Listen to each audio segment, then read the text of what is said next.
President and CEO, to introduce our presentation. Linda?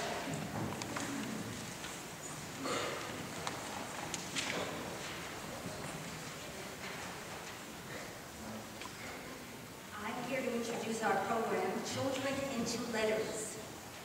Today we turn our thoughts to those who were rescued from the Nazis. They escaped the Holocaust, their lives were saved, but in some ways they never really escaped. To the parents who they left behind, they became children into letters. This presentation is of great personal interest to me. The story of my husband's family is part of today's program. I have been a part of this family for over 40 years, and the telling and retelling of their story has had a significant impact on my life, on the lives of my children, and on the lives of my grandchildren. With special thanks to Howard Weinberger, whose research within our Judaic Heritage Center developed the little-known story of emigration of Jewish physicians to Central New York, we now present Children into Letters.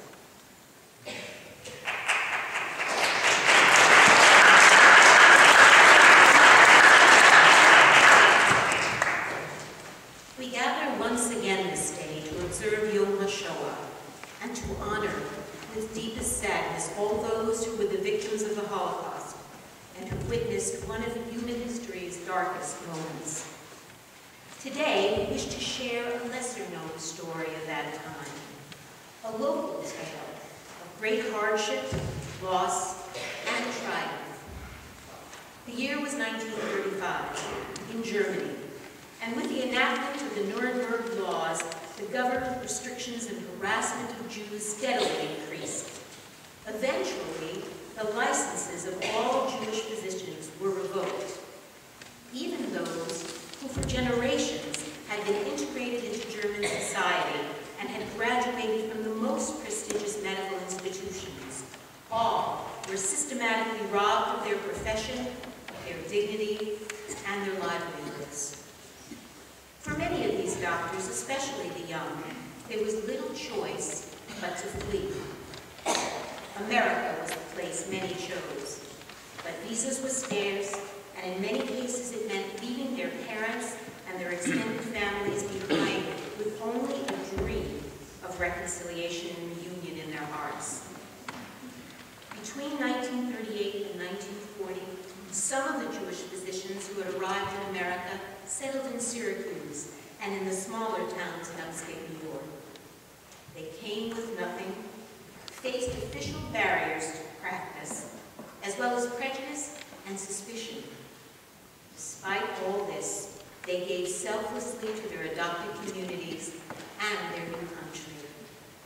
Today, we tell the story of two such families, German Jewish physicians who were driven through desperation by hope, how they survived, and the price they paid.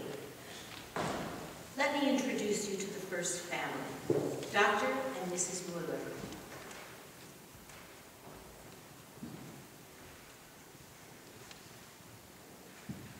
Their parents, Harry and Theresia Muller and Wilhelm and Gertrude Gittler, were among the thousands of German Jews who made the agonizing decision to send their children abroad to safety, to become Aus Kindern wurden Briefe, children turned into letters. I am Hans Gert Muller, born in Germany in 1908. My American name is Harold. I am a physician, like my father. I graduated from medical school in Breslau in 1934, having studied in Freiburg and Munich as well. I was able to practice in Germany until 1937. I am Elsa, his wife. We arrived in the United States in 1938. Although my husband had been practicing in Germany, he was not permitted to practice in the United States until he completed another internship in New York City.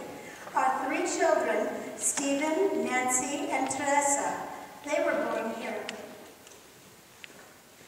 Let me introduce you to the Alexander family.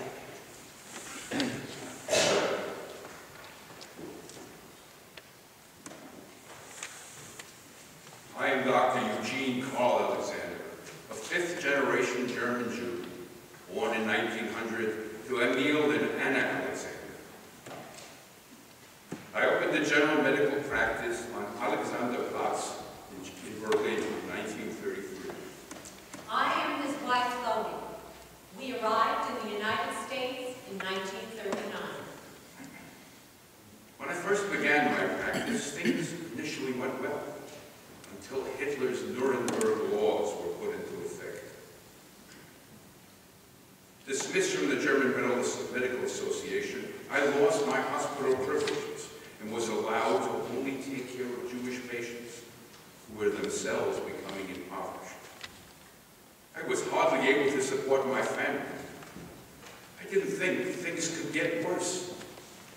But in 1938, the Nazis revoked my medical license. I will never forget that day when a Nazi doctor, a recent graduate of my medical school, walked into my office. Guten Tag, Herr Doctor. I am Dr. Noblock. Yes, doctor, how can I help you? I have authorization here from the State Office of Jewish Professional Affairs. These papers are to inform you that I'm taking over this medical office, including all the equipment. I must also inform you that you will vacate the apartment next door so that I can have it for myself and my family. You have 1 week to remove your belongings. And here is a copy of the orders. I live on them.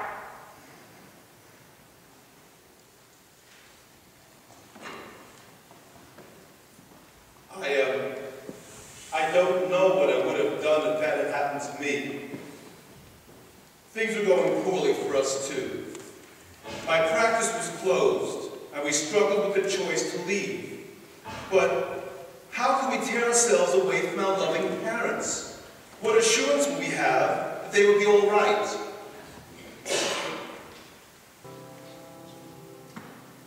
As you remember, Harry and Theresa Müller had encouraged their 4 children, Hans-Gerd, Lilo, Ursula, and Klaus, to emigrate to America. And as they continued to seek the means to follow them, they kept in touch through letters. Hans, I will never forget what your parents said to us in this letter, the one dated January 15th, 1937. They wrote, "Children, you must take this opportunity and go and make a life in America. For the moment, things are not looking good for the Jews, but we believe this madness will pass. We hope that a good life can be had in America, where one can live and work in calm, freedom, and respect for one's fellow man."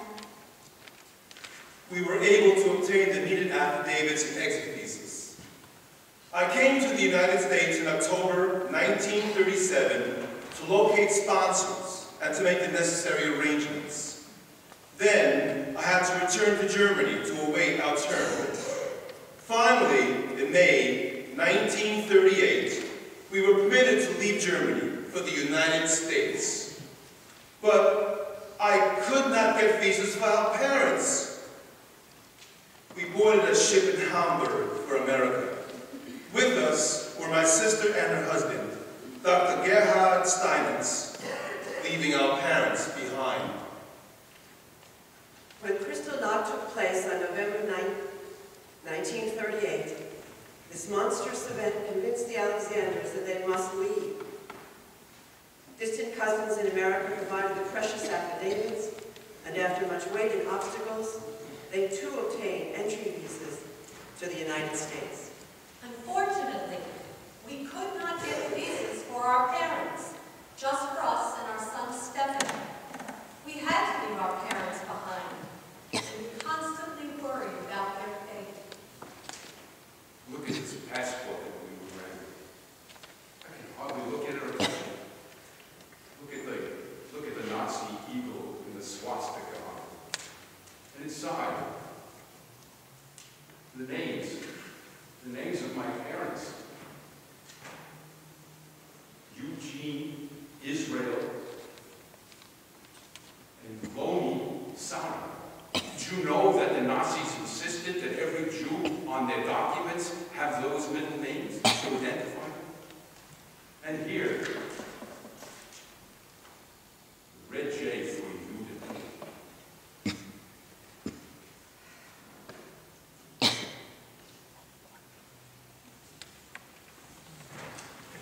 We arrived in New York City in December of 1939 from Rotterdam with just our personal belongings. It was a mixed welcome that greeted them in America. There existed some fear within the American medical community of competition from their European counterparts. I am an official of the National Resettlement Committee. Welcome to America, Dr. Alexander and Mrs. Alexander, and welcome to our offices. We will do what we can to help you learn English and to pass the licensing exam. And here's a loan of $650 to help with your expenses. But we expect you to repay this loan in toto. And we also recommend that you explore possibilities for medical practice in small or rural areas in upstate New York. Good luck to you. Good luck to you.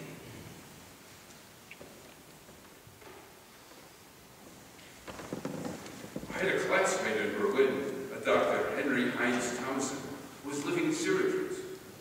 He helped us to find the community of Homer near Portland, which was in need of a general practitioner because the local physicians had enlisted in the army.